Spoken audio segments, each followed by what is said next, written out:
Madness, madness, madness. We are finally set for the Final Four to begin on April 2nd. Welcome back to Penn State Sports Night. I'm Kenny Ojikari alongside Cheranda Hammond and Brendan Conroy. Tonight, we'll be sharing our final March Madness predictions. This past Saturday, Villanova beat Houston by 6, and Duke survived against Arkansas by 8. Sunday saw 2 blowout wins, which has set us up for a Final Four of Villanova versus Kansas and a huge rivalry game in Duke versus North Carolina. Who do you guys have advancing to the national championship?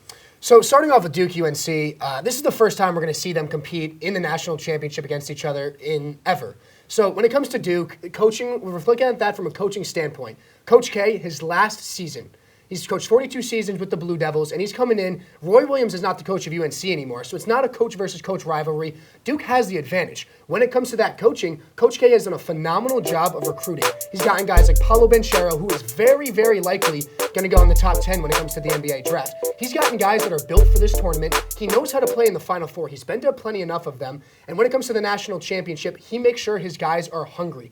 You've seen what he said to Jason Tatum many times to his other players when he just looks at them and tells them the truth. He knows how to get them the motivation. He's not going to step out easily. If this is going to be his last game, it's not going to be this one. It'll be the next one. I can't see UNC topping Duke in this game. Of course, they had a great game against St. Peter's last weekend, but that's because St. Peter's was a 15 seed and UNC, although they're the 8 seed, they are that type of caliber team to be able to take down a team like St. Peter's. Sure, they had a great run, but for North Carolina, they are the 8 seed, and they're the 8 seed for a reason. When it comes to their depth, Duke has phenomenal players that can be aggressive in the paint. Paulo Van Caro is a forward playing like a guard at 6'10". He's an actual good version of what Ben Simmons wanted to be. He knows how to attack. He knows how to shoot with his height. He's going to do some damage in this Final Four game, especially against North Carolina. Duke's heads are high. They're not going to go down in this game to UNC, to their rivals, especially when it's their first time playing them in the tournament. They've lost to them 2 times before this season by a decent margin. That's not going to happen again. Coach K is ready. He's not letting this be his last game. He's going to be back for the championship when it comes next week. Yeah, and I couldn't agree with you more. I got to go with Duke as well. Like you said, it's Coach K's final year, and I just don't think first time that Duke and UNC are meeting in the tournament, and I just think Duke is going to want those bragging rights. And on top of that, Paulo Van Caro cannot be stopped no matter what, especially with Duke losing to VA Tech in the ACC tournament. So I think Duke's going to come out on top for this one. Yeah, I got to agree with you. Van Caro, 18.5 points in the tournament. Williams having 4 blocks in the tournament. I don't think that UNC is going to do anything to stop that. So we're going to shift to the other side of the bracket with Villanova versus Kansas.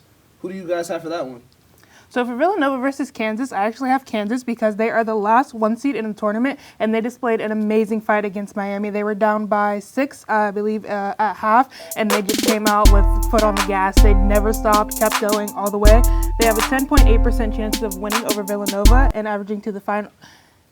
And going to the final, and they're averaging 78.6 points a game.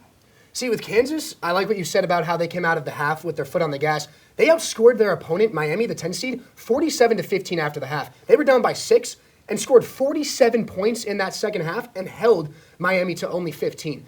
They put on their defensive show phenomenally. They have phenomenal rebounders. They out-rebounded by 14 rebounds in that game. So they were down a little bit, but they put their foot, like you said, love that phrase, back on the gas. They powered through. They have guys, 3 of them scored double digits that past game. So when it comes to Kansas, they're not going to be stupid with the ball. They're not going to move it around and just throw it up. There were 3 minutes left in the game. They had many open threes, but they didn't take that shot. They kept their ball movement phenomenal. They kept it moving around to make sure they could get those open shots and not just give the ball up. They're not going to, pad on the score, but they're going to win by a lot if they're playing a team where they can attack, where they can be aggressive, and where they can make a difference. When it comes to Kansas, they're the 1 seed for a reason. They're the only 1 seed left for a reason. If you look at these stats right here, sure, there's been some games like their first one where they won by a big margin, but most of their games have been close. So they haven't been, sliding by easily. They haven't been a sneaky 1 seed.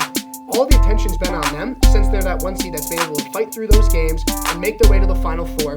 This past weekend was a phenomenal showing when they came back late in that game in the second half.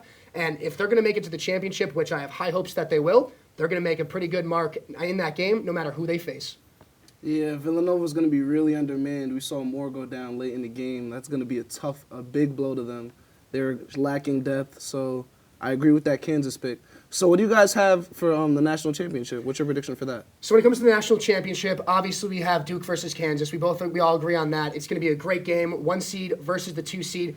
I don't see Coach K losing this game. Obviously, Kansas has a phenomenal defense. They can hold their opponents to very low scoring. But when it comes to Duke, like I said, he gets guys built for this tournament. Mark Williams, in his last game against Arkansas, went 6 for 6 in the paint. He's not going to ease up in the paint when it comes to the national championship. He's going to keep getting those boards, keep getting those blocks, and keep putting the ball in the basket. Paulo Van Caro, he's a phenomenal athlete. Like I said, he can shoot from anywhere. Like I said, at the forward position, might as well make him the guard because he can lead the ball, he can guide the ball to his teammates, and do what he needs to do. With Coach K, there is no way he's going to settle for a loss in this game, especially if it's against Kansas.